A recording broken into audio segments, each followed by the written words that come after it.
All right. Good morning, everyone. Sunday morning. Today we've got something a little different for you. We're going to be doing a weekly forecast. We're going to try that out and see how it goes. So this morning I'm going to be introducing you to something new we're going to do on the channel. We're going to try this out on a weekly basis while the weather is,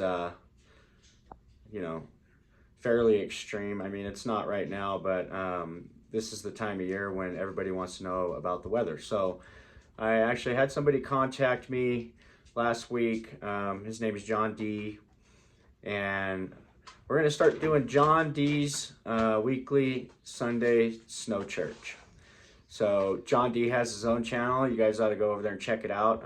He does a lot of weather forecasts over in the Midwest for the sled guys and active people that are out enjoying this time of year over there. So he and I are going to collaborate, and he's going to get us over a forecast for the Mammoth Lakes area, the Pacific Northwest, I should say. But so that'll be coming up shortly. Actually, I'm gonna cut right into that after this. So stay tuned for that, and we will see what you guys think. I'd like to know in the comments below what you think, and if we should keep doing it.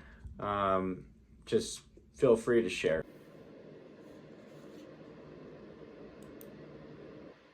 My name is John Dee. I'm a retired private meteorologist living in Michigan's Upper Peninsula, the snow capital east of the Rockies.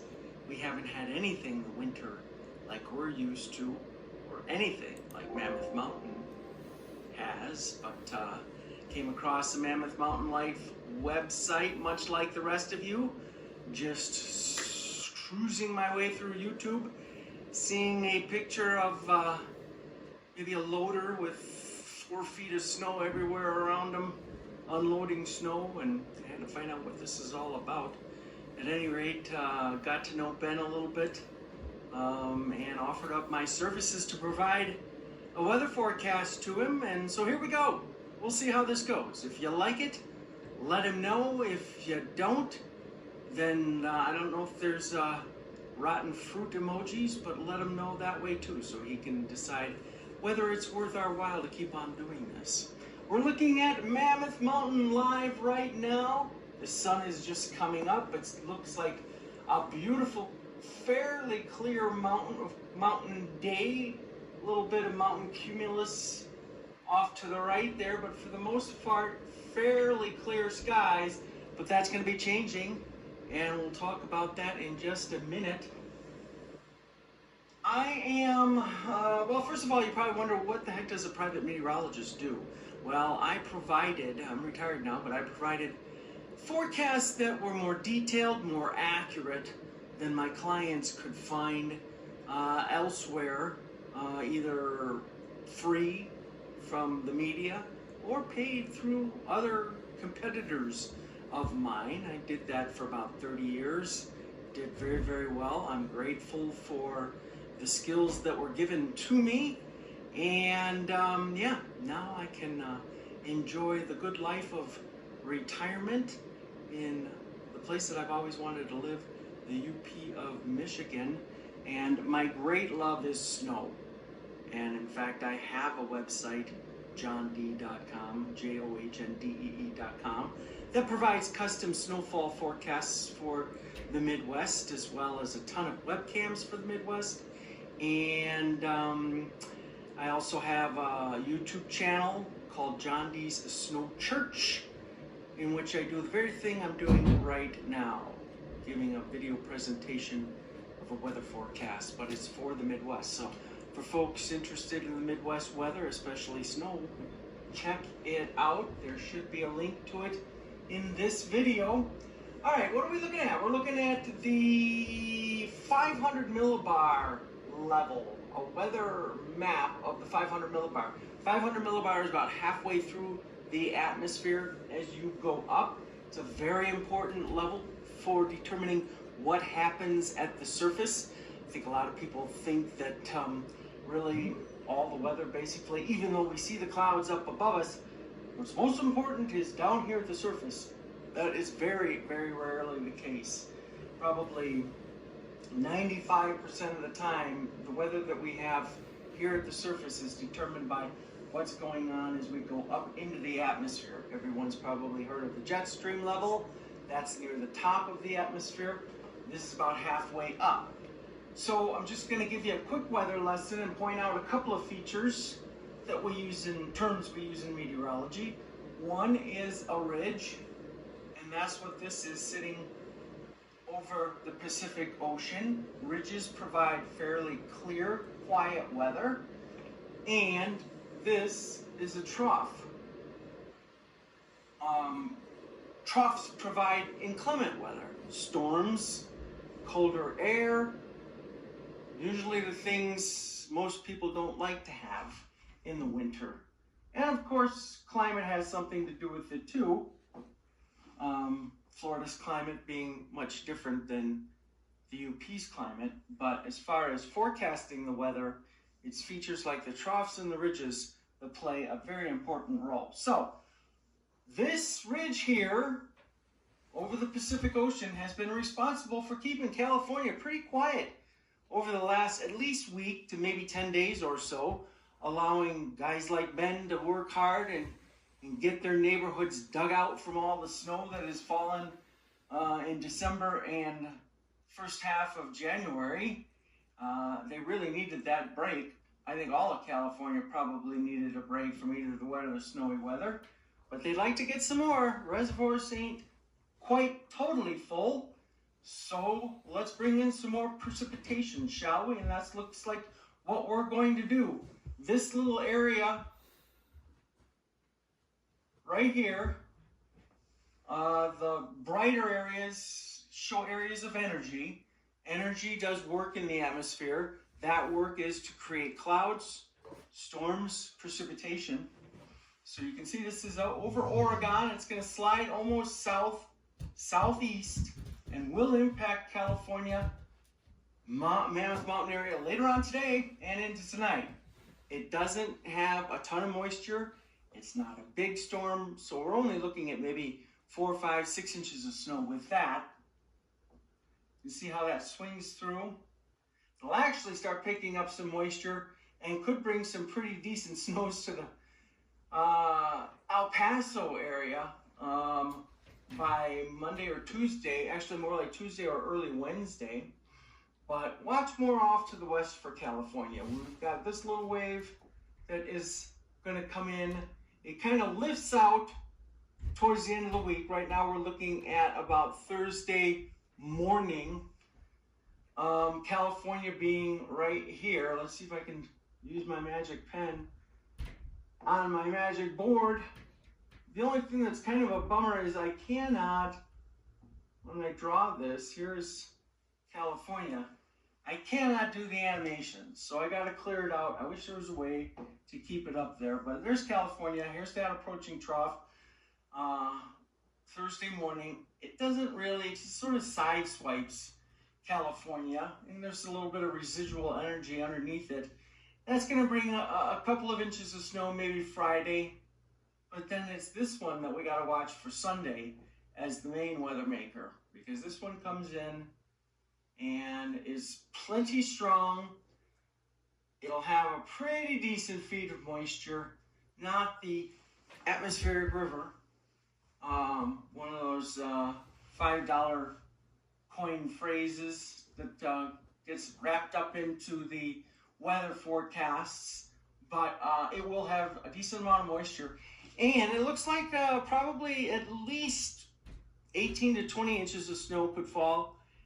Maybe there's differing models that meteorologists use, and one of the models is saying as much as 30 inches of snow, and I'll show you that in just a second.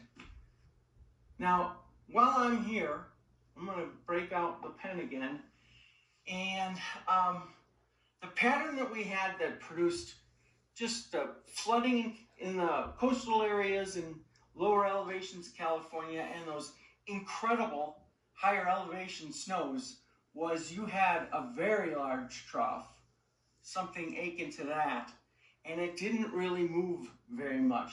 So you've got this flow coming in, and the waters are fairly warm out here.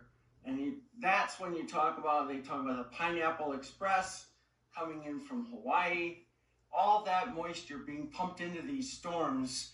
And since the trough really didn't move, I mean, it would reconfigure itself a little bit, didn't really move all that much, you get storm after storm after storm after storm. That does not look like it is going to be the case as we go forward here for the next 2 weeks or so. The weather features in the upper atmosphere will be more transient, meaning they'll be rolling on through. So you might get a big storm, but then you get 4 or 5 days, maybe more, of quiet weather, and then you get the next storm, and then another period of quiet weather, and then the next storm. So they're certainly not done with snows, but as far as getting into that pattern where it just repeats, wham, wham, wham, wham, not even giving them a chance to put gas in their vehicles before the next storm hits, that does not look like it's going to be happening. So here is Sunday storm, Sunday into Monday storm. Again, anywhere between, 1.5 feet to maybe close to 3 feet. Quiets down, but then we do get another storm in here by about the following Sunday, which would be February 12th, Abraham Lincoln's birthday. And then real quickly before I close off, the models is what everybody uses or should be using when producing a weather forecast. The rule of thumb is the further you go out in time with the models, the less accurate they get, just because of the way they run and the way they're designed. You get an accumulation of errors the further you go out. So I think that, a lot of the times you can have pretty good confidence in the details of a storm 3, 4, maybe 5 days out in the forecast. After that, the confidence level for the exact details, meaning how much snow is going to fall, where it's going to fall, exactly when it's going to fall, start to become, that confidence drops off. You still can get a pretty good idea of if a storm is coming, sort of a binary yes, no type scenario, but to be putting exact details or confidence in the exact details is kind of dangerous. So what I'm trying to say is that Sunday storm, the storm for a week from now, definitely looks to be the biggest, but we just got to let things pan out, maybe get to the middle of the end of this week, and we'd feel a whole lot more confident in the details on it. But as far as the overall pattern, not locking in and pounding them anytime soon, I think that's pretty good. And as far as the idea of, storms coming through every 4, 5, 6, 7 days with breaks in between, I think that's also pretty good. So thanks for letting me join you on this adventure. And like I say, let us know if you like it or if you don't. I'm not here to become famous or anything like that. I'm just trying to help out and provide some information that people might like. So have yourself a great day, and hopefully we'll talk to you soon. All right, guys. I hope you enjoyed that forecast. I know I did, and I am looking forward to adding John to the channel once a week. We're going to try and do this every Sunday. In the interim, we're going to do it every Sunday and just try to keep up with the weather. And I hope everybody appreciates and enjoys it. But like he was saying, let us know in the comments what you think, if it's a good thing. And looking forward to hear what everybody has to think about it. So I'm going to get this out. Remember to like and share. Please follow us for more content. We are extremely excited about this channel and just giving you guys an insight to the daily life up here in Mammoth, and kind of the operations that we run to all throughout California. So let's keep in touch. I will try to have another video out possibly this evening, but I want to hurry up and get this one out for you guys so you can enjoy this forecast. Thank you.